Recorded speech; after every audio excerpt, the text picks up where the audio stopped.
ഭീകരവാദികൾക്ക് അനുകൂലമായ നിലപാടാണ് LDFും UDFും സ്വീകരിക്കുന്നതെന്ന് കേരളത്തിന് ചുമതലയുള്ള BJP പ്രഭാരി പ്രകാശ് ജാവ്ദേക്കർ.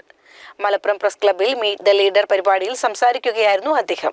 NDAക്ക് കേരളത്തിൽ നിലവിൽ 5 സീറ്റ് ഉറപ്പാണെന്നും പ്രകാശ് ജാവ്ദേക്കർ പറഞ്ഞു. And therefore the Kerala results will also be different. For last 15 months I was saying that at least 5 seats. But now we have changed to 5 plus, which includes 10 also. And that is the Prime Minister's vision. Why this is happening? This is happening for 3 reasons. Modi has shown good governance. Modi has shown he wants to take everybody along. Infrastructure. 70 years UDF and LDF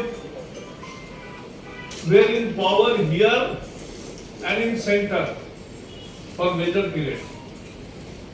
Nobody thought of Kasaragod, Thiruvananthapuram 6-lane highways. ബോംബുകൾ ഉപയോഗിക്കുന്നത് ഭീകരവാദികളാണ്. എന്നാൽ കേരളത്തിൽ ബോംബുകൾ നിർമ്മിക്കുന്നതും ഉപയോഗിക്കുന്നതും CPMകാരാണ്. Bomb നിർമ്മിച്ചയാളെ CPM സംസ്ഥാന committee അംഗം P. Jayarajan വിശേഷിപ്പിച്ചത് ഇരയെന്ന വാക്കാണ്. ഇത് സമൂഹത്തിന് നൽകുന്ന സന്ദേശം എന്താണെന്നും അദ്ദേഹം ചോദിച്ചു.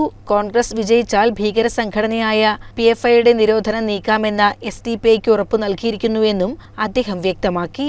NDAക്ക് കേരളത്തിൽ നിലവിൽ 5 സീറ്റ് ഉറപ്പാണ്. അത് വർദ്ധിപ്പിക്കാനുള്ള ശ്രമമാണ് ഇപ്പോൾ നടത്തിക്കൊണ്ടിരിക്കുന്നത്. 30 വർഷം കോൺഗ്രസും 35 വർഷം CPMും ബംഗാൾ ഭരിച്ചു. ഇന്ന് 2 പേർക്കും ഒരു MLA പോലും ബംഗാളിലില്ല. ഇത് കേരളത്തിലും ആവർത്തിക്കും. ഇക്കുറി കേരളത്തിലെ ജനങ്ങൾ മാറി ചിന്തിക്കുമെന്നും അദ്ദേഹം പറഞ്ഞു. CCN മലപ്പുറം.